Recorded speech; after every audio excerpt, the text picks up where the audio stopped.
Fenwyr gyfeillion, braint yw cael eich cyfarch unwaith eto ar y sul ola yn y lockdown presennol. Gobeithio mae'r sul ola am gyfnod gofaith yw hynny, bod sôn am orfod cael awr eto cyn Nadolig a dechrau'r flwyddyn newydd. Ond beth bynnag a ddigwydd, gobeithio y byddwch chi yn gallu wynebu'r cyfan a ddigwydd yn siriol ac yn llawn ffydd a gobeith. A defnyddio'r amser gorau gallwn mwyn cynyddu ein gwybodaeth a'n deall, gweddio yn ddibaid a pharatoi ar gyfer cyfnod arall yn ein hanes ni. Ddydd Sul nesaf, y gobeith yw y bydd yna oedfa Mwlch y Gros am 11 yn y bore ac oedfa yn Hermon am 2 gloch y prynhawn. Gobeithio gallwn ni gadw at hynny a gobeithio y bod y clo yma dros y bythefnos diwetha wedi bod yn llwyddiannus a chyflawni yr hyn oedd nhw pobl yn gobeithio y byddai'n cael ei gyflawni. Diolch i bob un am gadw at y canllawiau a chadw at y rheolau. Mae'n bwysig yn bod ni yn gwneud hynny achos amddiffyn ein gilydd ein ni yn hyn o beth. I ni'n gwneud hynny achos bod ni'n gofidio am bobl eraill, nid dim ond amdano ni'n hunain. Mae heddi yn Sul y Cofio. Ni'n cofio am y ryfeloedd sydd wedi bod trwy hanes, yn cofio am y dioddefaint sydd wedi digwydd yn y ryfeloedd hynny, y miliynau a'r filiynau o bobl sydd wedi lladd, y miliynau a'r filiynau o deuluoedd sydd wedi chwalu, am yr holl boen, yr holl ddolir. Ni'n cofio am y bobl sydd wedi mynd trwyddyn nhw ar hyd y canrifoedd ac yn dal i fynd trwyddyn nhw. Ni'n cofio am bob un o'r dioddefwyr. Nid yn cofio mewn balchder, ond mewn cywilydd. Yn edifeirwch. Yn edifeirwch oherwydd yn bod ni yn rhan o ddynoliaeth sydd yn caniatáu i bethau fel hyn ddigwydd. A mae'r rhan fwyaf o bobl ni'n gwybod hynny'n iawn, bydden nhw'n barod i gefnogi'r un peth eto. Yn barod i fynd i ddinistrio bywydau pobl eraill, oherwydd maen nhw'n ymfalchio yn y ffaith bod hynny wedi digwydd yn y gorffennol. Na cofio mewn cywilydd amnawn ni. A chofio mewn ffordd sydd yn dweud na byth eto. I ni ddim.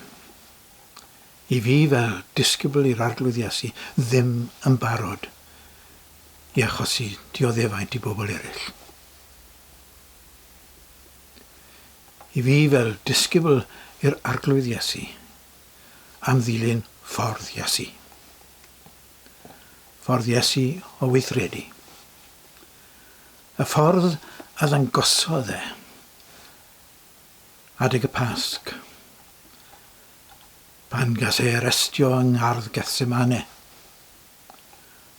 a'i dywys ger bron y rhaglaw oedd yn cynrychioli Cesar, Pilat. Ac fi am ddarllen ychydig adnodau mas o storiau hynny fel maen nhw'n ymddangos yn gyntaf yn Efengyl Mathew ac yna Efengyl Ioan. Dyma fel mae Mathew yn sôn am Iesu yn cael ei arestio yng ngardd Gethsemane. Mae'r milwyr yn dod ac mae Judas yn dod ymlaen ac yn rhoi'r gisan ar foch Iesu, yn arwydd o pwy oedd Iesu, a'r milwyr yn dod yn y gwyll ac yn y tywyllwch i'w arestio fe. A dyma un o'r rhai oedd gyda Iesu yn estyn i law ac yn tynnu i gleddyf, a tharo gwas yr archoffeiriad a thorri i glist i ffwrdd. Yna dywedodd Iesu wrtho, rhod y gleddyf yn ôl yn ei le, oherwydd bydd pawb sydd yn cymryd y cleddyf yn marw trwy'r cleddyf. A wyt yn tybio na allwn ddeisif ar fy nhad, a na roddau i mi yn awr fwy na 12 lleng o angylion? Ond sut felly y cyflawnid yr ysgrythurau sy'n dweud mai fel hyn y mae'n rhaid iddi ddigwydd? Achos dyma ffordd Duw. Dyma ffordd yr arglwydd o weithredu. A beth yw'r ffordd honno? Dyma Iesu yn ceryddu Pedr yn ôl Iowan. Mae Iowan yn enwi'r disgybl yn Seimon Pedr ac mae'n enwi gwas yr archoffeiriad hefyd, fel Malchws. A dyma Iesu'n ceryddu Seimon Pedr. Y ffrind agos yma, un oedd wedi gwneud cymaint drosto, un oedd wedi tystio iddo fel y Meseia, fel mab y Duw byw. Ac mae'n cyrryddu Seimon Pedr, amser bod Seimon Pedr ddigon dewr i godi cleddyf i'w amddiffyn. Ond erbyn yr holl odds, os byddai'r hymladd wedi parhau, byddai Seimon Pedr wedi cael ei ladd mewn ychydig eiliadau, gyda'r holl filwyr oedd na. Ond oedd yn dangos y dewrder mawr hwn. Nid i ganmol nath Iesu, i gyrryddu fe. Nid dweud wrtho fe, ewn oedd un dewr ti Seimon Pedr, chwarae teg i ti am fod yn barod i roi dy einioes drosto i gyrryddu fe. Ti'n ymddwyn yn wrong, Pedr. Ti'n gwneud y peth wrong, Pedr.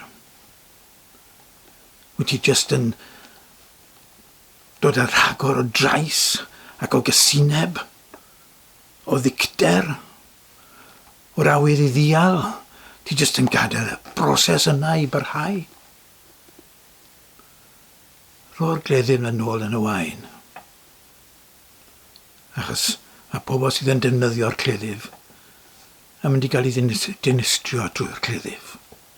Achos mae trais yn enyn y rhagor o drais. Cylch seithig yw e. Ti ddim yn mynd i ateb y broblem ffordd na, Pedr. Yn ffordd i sydd yn mynd i'r afel a'r broblem.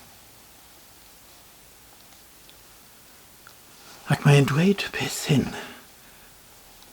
am bwyty Duw yn rhoi 12 lleng o angylion iddo fe. Os bydde fe yn Mae'n? Os mae dyna bydde ffordd Duw? 12 lleng o angylion. Meddylwch am y peth. Nawr, ni'n mynd nôl i gyfnod y Rhufeiniaid, wrth gwrs. Pan oedd yr ymerodraeth Rhufeinig yn bodoli. A lleng oedd yr uned ymyddin rhifen, yr uned fwyaf. Oedd i leng yn y cyfnod hwnnw 5,000 o filwyr. 5,000 o filwyr.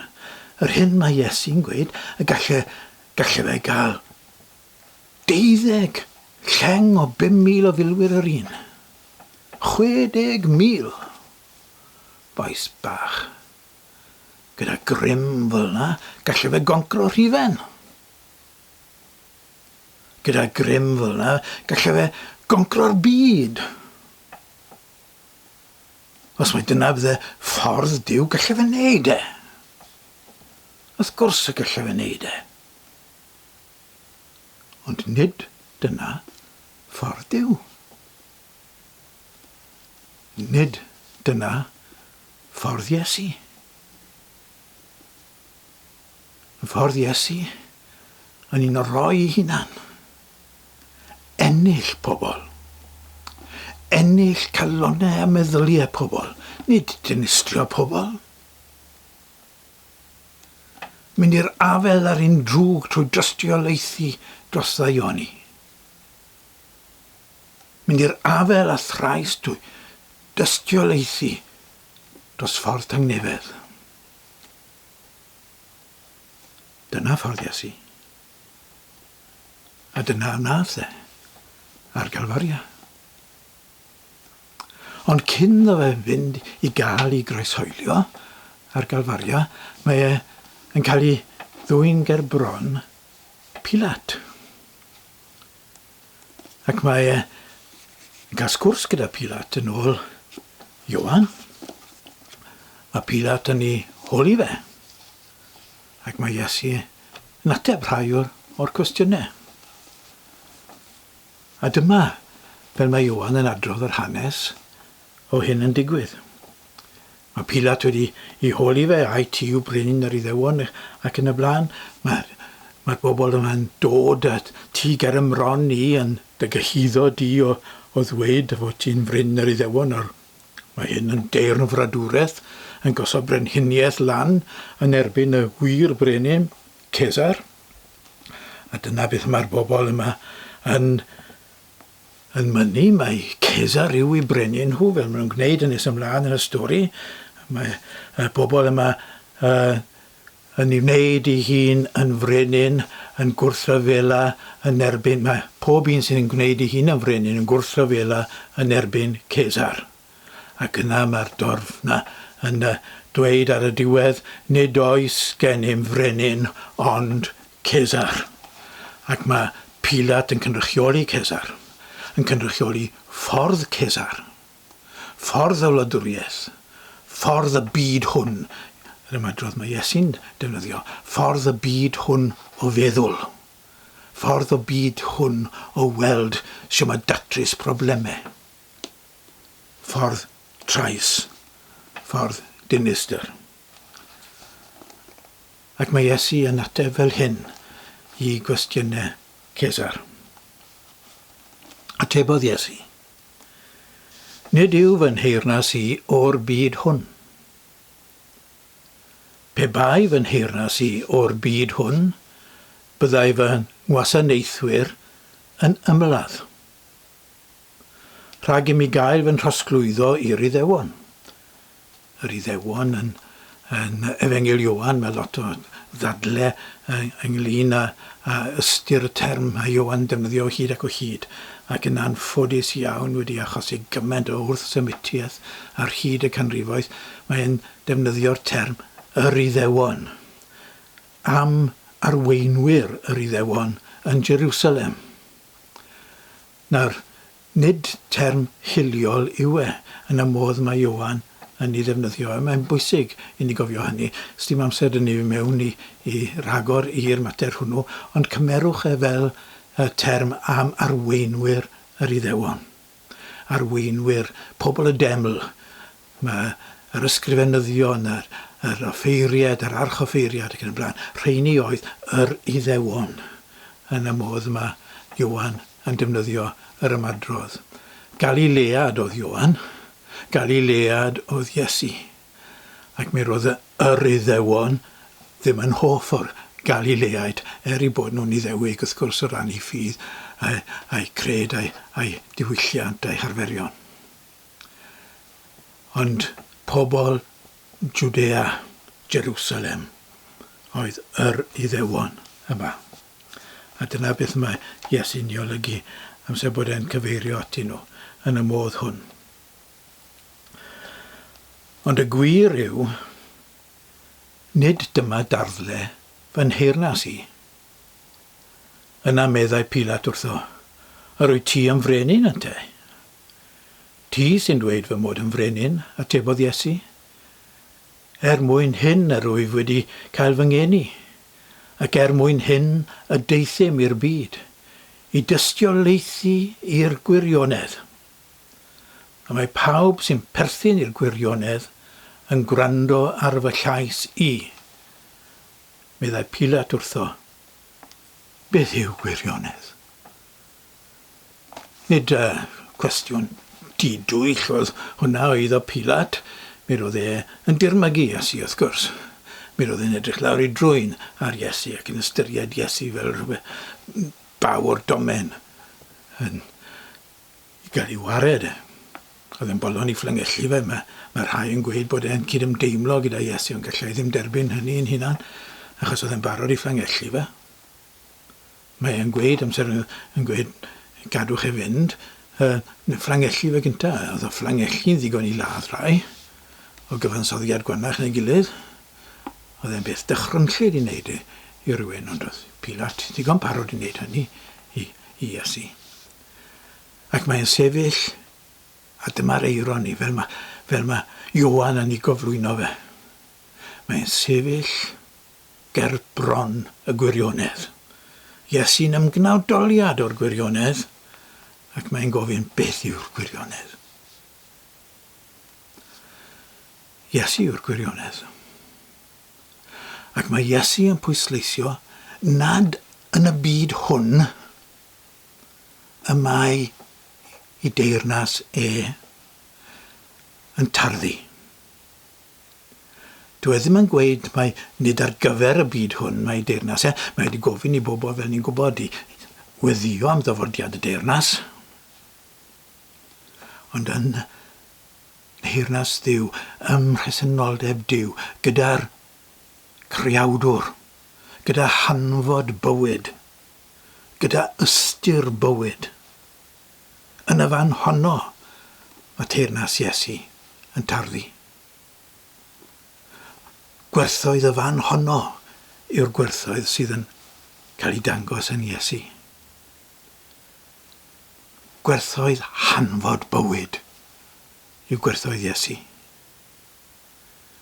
Y gwerthoedd sydd yn werthoedd achubol. Y gwerthoedd sydd yn werthoedd gwaredol. Sydd yn iachau. Sydd yn gwella. Sydd yn dwyn llawenydd a gorfoledd. Sydd yn dwyn ystyr a chyfeiriad. Y gwerthoedd hynny yw gwerthoedd Iesu. Nid yng nghanol drygioni'r byd hwn mae werthoedd yn tarddu. Nid yr un gwerthoedd un hwa gwerthoedd Cesar y mae Pilat yn ei gynrychioli. Nage.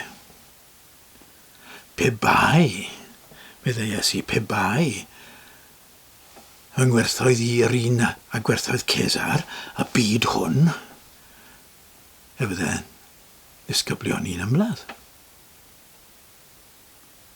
Ond dyn nhw ddim. Ac nid y gwerthoedd y byd hwn, nid gwerthoedd Cesar sydd yn mynd I ddwyn heddwch, sydd yn mynd I ddwyn gobeith, sydd yn mynd I ddwyn ystyr. Nage. Gwerthoedd Duw, fel maen nhw canfod yn ddoi. Fi sy'n bolon wynebu marwolaeth, wynebu holl thrais dychrynllyd y byd hwn. A Iesu sy'n ei drechu. Fyna mae canfod ffordd Duw. Fyna mae canfod ffordd Iesu. A dylai fod yn ffordd I ni yn ogystal. Gawn ni gydweddio. Helpa ni drigarog dad I ddilyn ffordd Iesu yn hytrach na ffordd y byd hwn. Amen.